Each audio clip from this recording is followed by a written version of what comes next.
এখন পড়ছি বিভূতিভূষণ বন্দ্যোপাধ্যায়ের লেখা ছোট গল্প কোণে দেখা। সকালবেলা বৈঠকখানার গাছপালার হাটে ঘুরছিলাম। গত মাসে হাটে কতকগুলি গোলাপের কলম কিনেছিলাম। তার মধ্যে বেশিরভাগ পোকা লেগে নষ্ট হয়ে গেছে। নার্সারির লোক আমার জানাশুনো। তাদের বললাম, কী রকম কলম দিয়েছিলে হ্যাঁ? সে যে টবে বসাতে দেরি সইল না। তাছাড়া আব্দুল কাদের বলে বিক্রি করলে এখন সবাই বলছে আব্দুল কাদের নয়ও, অত্যন্ত মামুলি জাতের টি রোজ। ব্যাপার কি তোমাদের? নার্সারির পুরনো লোকটাই আজ আছে। সেদিন ছিল না, তাই ঠকেছিলাম। এই লোকটা খুব অপ্রতিভ হলো। বললে, বাবু এই হয়েছে কি জানেন, এই বাগানের মালিকেরা আজকাল আছেন কলকাতায়। আমি একা সব দিক দেখতে পারি নে। ঠিকে উড়েমালি নিয়ে হয়েছে কাজ। তাদের বিশ্বাস করলে চলে না, আবার না করলেও চলে না। আমি তো সব দিন হাট সামলাতে পারি নে বাবু, ওদেরই ধরে পাঠাতে হয়। আমি গুনেছিলাম টি রোজ 3 ডজন। আমি তো তার কাছ থেকে টি রোজেরই দাম নেব। এখানে এসে যদি আব্দুল কাদের বলে বিক্রি করে তো তারই লাভ, বাড়তি পয়সা আমার নয় তার। বুঝলেন বাবু? বাজার খুব জেঁকেছে। বর্ষার নওয়ালির মুখ, নানা ধরনের গাছের আমদানি হয়েছে। বড় বড় বিলিতি দোপাটি, মতিয়া, বেল, অতসীলতা। রাস্তার ধারের সারিতে নানা ধরনের পাম, ছোট ছোট পাম থেকে ফ্যান পাম ও বড় টবে ভালো এরিকা পামও আছে। সূর্যমুখীর যদিও এ সময় নয়, কিন্তু সূর্যমুখী এসেছে অনেক। তাছাড়া কলকাতার রাস্তায় অনভিজ্ঞ লোকদের কাছে অর্কিড বলে যা বিক্রি হয়, সেই নারকেলের ছোবড়া ও তার বাঁধা ফার্ন ও রঙিন আগাছা যথেষ্ট বিক্রি হচ্ছে। লোকের ভিড়ও বেশ। হঠাৎ দেখি আমার অনেক দিন আগেকার পুরনো রুমমেট হিমাংশু। 7-এর 3 নম্বর কানাই সরকার লেনের মেসে তার সঙ্গে অনেক দিন এক ঘরে কাটিয়েছি। সে আজ 7-8 বছর আগেকার কথা। তারপর সে কলকাতা ছেড়ে চলে যায়, আর তার কোনো খবর রাখিনি আজকাল। এই যে হিমাংশু, চিনতে পারো? হিমাংশু চমকে পিছন ফিরে চাইলে এবং কয়েক সেকেন্ড সবিস্ময়ে আমার দিকে চেয়ে থাকবার পরে সে আমায় চিনলে। হাত বাড়িয়ে এগিয়ে এলো হাসি মুখে। আরে জগদীশবাবু যে! তারপর আপনার সঙ্গে 1 যুগ পর দেখা। তারপর আছেন কেমন বলুন? আমি বললাম, তোমার গাছপালার শখ দেখছি আছে হিমাংশু। সেই মনে আছে দুজনে কতদিন এখানে হাটে আসতাম? হিমাংশু হেসে বললে, তার মনে নেই? সেই আপনি দার্জিলিংয়ে লিলি কিনলেন। আপনারও তো খুব শখ ছিল লিলির, এখনও আছে। আসুন আসুন, অন্য কোথাও গিয়ে একটু বসি। ও মেষটার কোনো খবর আর রাখেন নাকি? আচ্ছা আচ্ছা, সেই অনাদিবাবু কোথায় গেল খোঁজ রাখেন? আর আর সেই যে মেয়েটি স্টোভ জ্বালাতে গিয়ে গা হাত পুড়িয়ে ফেললে, মনে আছে? তার তার বিয়ে হয়েছে। দুজনে গিয়ে একটা চায়ের দোকানে বসলাম। এই গল্প ও গল্প, নানা পুরনো দিনের কথা। তার কথাবার্তার ভাবে বুঝলাম সে কলকাতায় এসেছে অনেক দিন পরে। জিজ্ঞেস করলাম, আজকাল কোথায় থাকো হিমাংশু? সে বললে, বিএনআরের একটি স্টেশনে বুকিং ক্লার্ক ছিলাম, টাটানগরের ওদিকে। কিছুদিন থাকবার পর দেখলাম জায়গাটার মাটিতে ভারী চমৎকার ফুল জন্মায়, জমিও সস্তা। সেইখানেই এখন আছি, ফুলের বাগান করেছি। তুমি তো জানো বাগানের শখ আমার চিরকাল। কিছু কিছু চাষবাসের জমি নিয়েছি, তাতেই চলে যায়। কিন্তু সেসব কথা থাক, আজ এখন একটা গল্প করি, শোনো। গল্পের মতো শোনাবে, কিন্তু আসলে সত্যি ঘটনা। আর আশ্চর্য এই, 10 বছর আগে যখন তোমাদের মেসে থাকতাম, তখন এই গল্পের শুরু এবং এর সমাপ্তি ঘটেছে গতকাল। আমি বললাম, ব্যাপার কি? তোমার কথা শুনে মনে হচ্ছে নিশ্চয়ই প্রেমের কাহিনী জড়ানো আছে এর সঙ্গে। বলো বলো। সে বললে, না, সে সব নয়, অন্য এক ব্যাপার। কিন্তু কিন্তু আমার পক্ষে কোনো প্রণয় কাহিনীর চেয়ে কম মধুর নয়। শোনো বলি। আচ্ছা, তোমার মনে আছে মেসে থাকতে আমি একটা এরিকা পাম কিনেছিলাম, আমাদের ঘরের সামনে টবে বসানো ছিল, মনে আছে? আচ্ছা, তাহলে শোনো। তারপর আধ ঘন্টা বসে হিমাংশু তার গল্পটা বলে গেল। আমরা আরও দুবার চা খেলাম, এক বাক্স সিগারেট পোড়ালাম। বউবাজারের মোড়ে গির্জার ঘড়িটায় 9:30 যখন বাজলো, তখন হিমাংশু গল্প শেষ করে বিদায় নিয়ে চলে গেল। তার গল্পটা আমি আমার নিজের কথাই বলবো, কেননা হিমাংশু সম্বন্ধে কিছু জানা দরকার গল্পটা ঠিক বুঝতে হলে। সেটা আমাকে গোড়াতেই বলে দিতে হবে। হিমাংশু যখন আমার সঙ্গে থাকতো, তখন তার চালচলন দেখলে মনে হবার কথা যে সে বেশ অবস্থাপন্ন ঘরের ছেলে। সে যে আহার বিহারে বা বেশভূষায় খুব বেশি শৌখিন ছিল তা নয়। তার শখ ছিল নানা ধরনের, এবং এই শখের পেছনে সে পয়সা ব্যয় করত নিতান্ত বেআন্দাজি। তার প্রধান শখ ছিল গাছপালা ও ফুলের। আমার ফুলের শখটা হিমাংশুর কাছ থেকেই পাওয়া, এ কথা বলতে আমার কোনো লজ্জা নেই। কারণ যত তুচ্ছ, যত অকিঞ্চিতকর জিনিসই হোক না কেন, যেখানে সত্যি কোনো আগ্রহ বা ভালোবাসার সন্ধান পাওয়া যায়, তাকে শ্রদ্ধা না করে পারা যায় না। হিমাংশুর গাছপালার উপর ভালোবাসা ছিল সত্যিকার জিনিস। সে ভালো খেত না, ভালো কাপড় জামা কখনো দেখিনি তার গায়ে, কিন্তু ও ধরনের সুখ স্বাচ্ছন্দ্য তার কাম্যও ছিল না। তার পয়সার সচ্ছলতা ছিল না কখনো। টিউশনি করে দিন চালাতো, তাও আবার সব সময় জুটত না। তখন বন্ধুবান্ধবদের কাছে ধার করত। যখন ধারও মিলত না, তখন দিন কতক চন্দননগরে এক মাসির বাড়ি গিয়ে মাসখানেক, মাস দুই কাটিয়ে আসতো। কিন্তু পয়সা হাতে এলে কাপড় জামা না কিনুক, খাওয়া দাওয়ায় ব্যয় না করুক, ভালো গাছপালা দেখলে কিনবেই। মেসে আমাদের ঘরের সামনে ছোট একটা অপরিসর বারান্দাতে সে তার গাছপালার টবগুলো রাখত। গোলাপের ওপর তার তত ঝোঁক ছিল না। সে ভালোবাসত নানা জাতীয় পাম, আর ভালোবাসত দেশি বিদেশি লতা, উইস্টারিয়া, অতসী, মাধবীলতা, বোগেনভিলিয়া ইত্যাদি। কত পয়সাই যে এদের পিছনে খরচ করেছে। সকালে উঠে ওর কাজই ছিল গাছের পাট করতে বসা। শুকনো ডালপালা ভেঙে দিচ্ছে, গাছ ছেঁটে দিচ্ছে, এ টবের মাটি ও টবে ঢালছে, পুরনো টব ফেলে দিয়ে নতুন টবে গাছ বসাচ্ছে, মাটি বদলাচ্ছে, আবার মাঝে মাঝে মাটির সঙ্গে নানা রকমের সার মিশিয়ে পরীক্ষা করত। এসব সম্বন্ধে ইংরেজি, বাংলা নানা বই কিনত। একবার কি একটা উপায়ে ও একই লতায় নীল কলমি ও সাদা কলমি ফোটালে। ভায়োলেটের ছিটছিট দেওয়া অতসী অনেক কষ্টে তৈরি করেছিল। বেগুনি রঙের ক্রাইস্যান্থেমামের জন্যে অনেক পরিশ্রম ও অর্থ ব্যয় করেছিল, সুবিধে হয়নি। তাছাড়া এ ধরনের মানুষ আমি খুব বেশি দেখিনি, যে একটা খেয়াল বা শখের পেছনে সমস্ত মন প্রাণ ঢেলে দিতে পারে। মানুষের মনের শক্তির সে একটা বড় পরিচয়। হিমাংশু বলতো, সেদিন একটা পাড়াগাঁয়ে একজনদের বাড়ি গিয়েছি, বুঝলেন, তাদের গোলার কাছে 3 বছরের পুরনো নারকেল গাছ হয়ে আছে।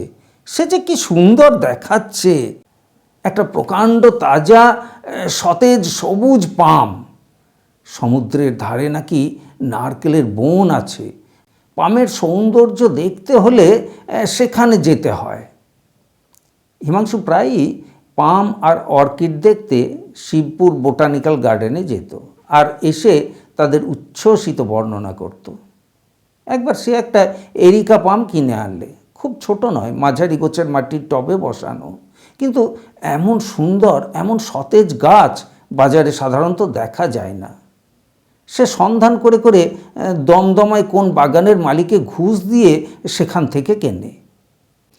কলকাতার মেসের বারান্দায় গাছ বাঁচিয়ে রাখা যে কত শক্ত কাজ, যাদের অভিজ্ঞতা আছে তারা সহজেই বুঝতে পারবেন। গোবি মরুভূমিতে গাছ বাঁচিয়ে রাখা এর চেয়ে সহজ। একবার সে আর আমি দিন 20-22-এর জন্য কলকাতার বাইরে যাই। চাকরকে আগাম পয়সা পর্যন্ত হিমাংশু দিয়ে গেল গাছে জল দেবার জন্যে। ফিরে এসে দেখা গেল 6-7টা ফ্যান পাম্প শুকিয়ে পাখা হয়ে গেছে। সকালে বিকালে হিমাংশু বালতি বালতি জল টানত একতলা থেকে তেতলার টবে দেবার জন্যে। গাছ বাড়ছে না কেন, এর কারণ অনুসন্ধান করতে তার উদ্বেগের অন্ত ছিল না। অন্য সব গাছের চেয়ে কিন্তু ওই এরিকা পাম গাছটার উপর তার মায়া ছিল বেশি। তার খাতা ছিল, তাতে লেখা থাকতো কোন কোন মাসে কত তারিখে গাছটা নূতন ডাল ছাড়লে। গাছটাও হয়ে পড়ল প্রকাণ্ড। মাটির টব বদলে তাকে পিঁপে কাটা কাঠের টবে বসাতে হলো। মেসের বারান্দা থেকে নামিয়ে একতলায় উঠোনে বসাতে হলো। এসবে লাগলো বছর 5-6। সেবার বাড়িওয়ালার সঙ্গে বনিবনা না হতে আমাদের মেস ভেঙে গেল। দুজনে আর একত্র থাকবার সুবিধে হলো না। আমি চলে গেলাম ভবানীপুর। হিমাংশু গিয়ে উঠল শ্যামবাজারে আর একটা মেসে। একদিন আমায় এসে বিমর্ষ মুখে বললে, কি করি জগদীশবাবু, ও মেসে আমার টবগুলো রাখবার জায়গা হচ্ছে না। অন্য অন্য টবের না হয় কিনারা করতে পারি, কিন্তু সেই এরিকা পামটা সেখানে রাখা একেবারে অসম্ভব। একটা একটা পরামর্শ দিতে পারেন? অনেকগুলো মেস দেখলাম, অত বড় গাছ রাখবার সুবিধে কোথাও হয় না, আর টানাটানির খরচাও বড় বেশি। আমি তাকে কোনো পরামর্শ দিতে পারিনি, বা তারপর থেকে আমার সঙ্গে আজকার দিনটি ছাড়া আর কোনো দিন দেখাও হয়নি। বাকিটা হিমাংশুর মুখে আজই শুনেছি। কোনো উপায় না দেখে হিমাংশু শেষে কোন বন্ধুর পরামর্শে ধর্মতলার এক নিলামওয়ালার কাছে এরিকা পামের টবটা রেখে দেয়। রোজ একবার করে গিয়ে দেখে আসতো খদ্দের পাওয়া গেল কি না। শুধু যে খদ্দের সন্ধানে যেত তা নয়, ওটা তার একটা অজুহাত মাত্র। আসলে যেত গাছটা দেখতে। হিমাংশু কিন্তু নিজের কাছে সেটা স্বীকার করতে চাইতো না। দুদিন পরে যা পরের হয়ে যাবে তার জন্যে মায়া কিসের। তবুও একদিন যখন গিয়ে দেখলে গাছটার সে নধর সতেজ স্ত্রী যেন ম্লান হয়ে এসেছে, নিলামওয়ালারা গাছে জল দেয়নি, তেমন যত্ন করেনি, সে লজ্জিত মুখে দোকানের মালিক একজন ফিরিঙ্গি ছোকরাকে বললে, এই গাছটার তেমন তেজ নেই, এই গরমে জল না পেলে দেখতে ভালো না দেখালে বিক্রি হবে কেন? জল কোথায় আছে? আমি নিজে না হয়, কারণ 2 পয়সা আসে আমারই তো আসবে। তারপর থেকে যেন পয়সার জন্যই করছে, এই অচিলায় রোজ বিকেলে নিলামওয়ালার দোকানে গিয়ে গাছে জল দিত। একদিন দেখতো দোকানের চাকরেরা আগে থেকেই জল দিয়েছে। রোজ নিলামের ডাকের সময় সে সেখানে উপস্থিত থাকত। তার গাছটার দিকে কেউ চেয়েও দেখে না। লোকে চেয়ার, টেবিল, সোফা, আলমারি কিনছে, ভাঙা পুরনো ক্লক ঘড়ি পর্যন্ত বিক্রি হয়ে গেল, কিন্তু গাছের শখ খুব বেশি লোকের নেই। গাছটার বিক্রি হয় না। একদিন নিলামওয়ালা বললে, বাবু, এই গাছটার তো সুবিধা হচ্ছে না, তুমি নিয়ে যাবে ফেরত। কিন্তু ফেরত নিয়ে গিয়ে তার রাখবার জায়গা নেই। থাকলে এখানে সে বিক্রির জন্য দিয়েই বা যাবে কেন? সে সময় তার অত্যন্ত খারাপ সময় যাচ্ছে। চাকুরির চেষ্টায় আকাশ পাতাল হাতড়ে কোথাও কিছু মিলছে না। নিজের থাকবার জায়গা নেই, তো পিঁপে কাটা কাঠের টবে বসানো অত বড় গাছ রাখে কোথায়? মাসখানেক পরে হিমাংশুর অবস্থা এমন হলো যে আর কলকাতায় থাকাই চলে না। কলকাতার বাইরে যাবার আগে গাছটার একটা কিনারা হয়ে গেলেও মনে শান্তি পেত, কিন্তু আজও যা কালও তাই। নিলামওয়ালাকে কমিশনের রেট আরও বাড়িয়ে দিতে হয়েছে গাছটা রাখবার জন্যে, নইলে সে দোকানে রাখতে চায় না। কিন্তু হিমাংশুর দুর্ভাবনা এই যে ও কলকাতা ছেড়ে চলে গেলে গাছটার আর যত্ন হবে না। নিলামওয়ালার দায় পড়েছে। কোথাকার একটা এরিকা পাম গাছ বাঁচল কি মূল্য, অত তদারক করবার তার গরজ নেই। কিন্তু শেষে বাধ্য হয়ে কলকাতা ছাড়তে হলো হিমাংশুকে। অনেক দিন পরে সে আবার এলো কলকাতায়। নিলামওয়ালার দোকানে বিকেলে গেল গাছ দেখতে। গাছটা নেই, বিক্রি হয়ে গিয়েছে 7.5 টাকায়। কমিশন বাদ দিয়ে হিমাংশুর বিশেষ কিছু রইল না, কিন্তু টাকার জন্য ওর তত দুঃখ নেই। এতদিন পরে সত্যি সত্যিই গাছটা পরের হয়ে গেল। তার প্রবল আগ্রহ হলো গাছটা সে দেখে আসে। নিলামওয়ালা সাহেব প্রথমে ঠিকানা দিতে রাজি নয়। নানা আপত্তি তুললে, বহু কষ্টে তাকে বুঝিয়ে ঠিকানা জোগাড় করলে। সার্কুলার রোডের এক সাহেবের বাড়িতে গাছটা বিক্রি হয়েছে। হিমাংশু পরদিন সকালে সেখানে গেল। সার্কুলার রোডের ধারেই বাড়ি, ছোট গেটওয়ালা কম্পাউন্ড, উঠোনের একধারে একটা বাতাবি লেবু গাছ, গেটের কাছে একটা চারা পাকুড় গাছ। সাহেবের গাছপালার শখ আছে, পাম অনেক রকম রেখেছে, তার মধ্যে ওর পামটাই সকলের বড়। হিমাংশু বলে সে 1000টা পামের মধ্যে নিজেরটা চিনে নিতে পারে। কম্পাউন্ডে ঢুকবার দরকার হলো না, রাস্তার ফুটপাত থেকেই বেশ দেখা যায়। বারান্দায় উঠবার পৈঠার ধারেই তার পিঁপে কাটা টব শুদ্ধ পাম গাছটা বসানো রয়েছে। গাছের চেহারা ভালো, তবে তার কাছে থাকবার সময় আরও বেশি সতেজ সবুজ ছিল। হিমাংশুর মনে পড়ল এই গাছটার কবে কোন ডাল গজালো, তার খাতায় নোট করা থাকতো।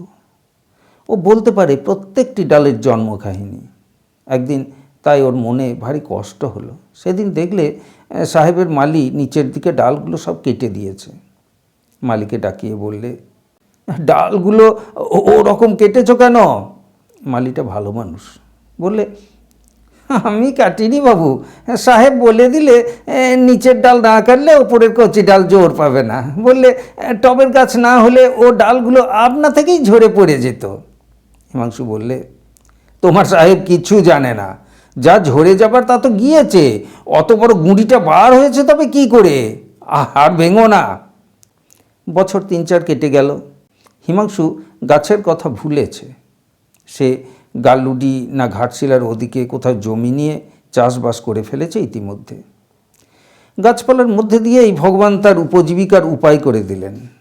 এখানে হিমাংশু ফুলের চাষ আরম্ভ করে দিলে সুবর্ণরেখার তীরে।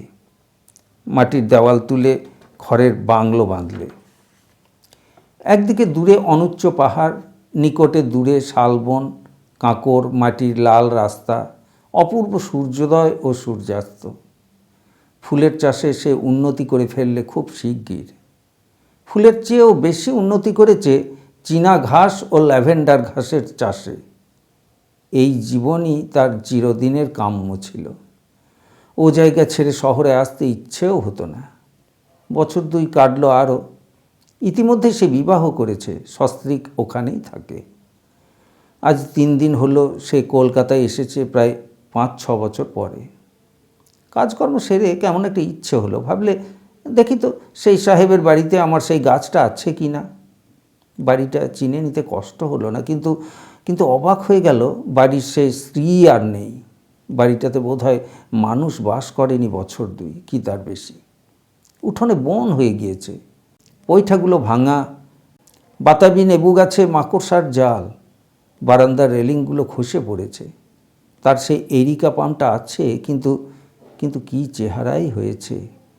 আরও বড় হয়েছে বটে, কিন্তু সে তেজ নেই, স্ত্রী নেই। নিচের ডালগুলো শুকিয়ে পাখা হয়ে আছে, ধুলো আর মাকড়সার জালে ভর্তি, যায় অবস্থা। টবও বদলানো হয়নি আর। হিমাংশু বললে, ভাই সত্যি সত্যি তোমায় বলছি, গাছটা যেন আমায় চিনতে পারলে। আমার মনে হলো ও যেন বলছে, আমায় এখান থেকে নিয়ে যাও, আমি তোমার কাছে গেলে হয়তো এখনও বাঁচবো, ছেড়ে যেও না এবার, আমায় বাঁচাও। রাত্রে হিমাংশুর ভালো ঘুম হলো না। আবার সার্কুলার রোডে গেল। সন্ধান নিয়ে জানলে সাহেব মারা গিয়েছে। বুড়ি ম্যাম আছে ইলিয়ট রোডে, পয়সার অভাবে বাড়ি সারাতে পারে না, তাই ভাড়াও হচ্ছে না। এই বাজারে ভাঙা বাড়ি কেনার খদ্দেরও নেই। ম্যামকে টাকা দিয়ে গাছটা ও কিনে নিলে। এখন ও সার্কুলার রোডের বাড়িটাতেই আছে। কাল ও গালুডিতে ফিরে যাবে, গাছটাকে নিয়ে যাচ্ছে সঙ্গে করে। বিদায় নেবার সময় হিমাংশু বললে, বৈঠকখানা বাজারে এসেছিলাম কেন জানো? আমার সাধ হয়েছে ওর বিয়ে দেব, তা একটা ছোটোখাটো অল্প বয়সের দেখতে ভালো পাম খুঁজছিলাম। পাগল নয় হে, পাগল নয়, ভালোবাসার জিনিস হতো তো বুঝতে।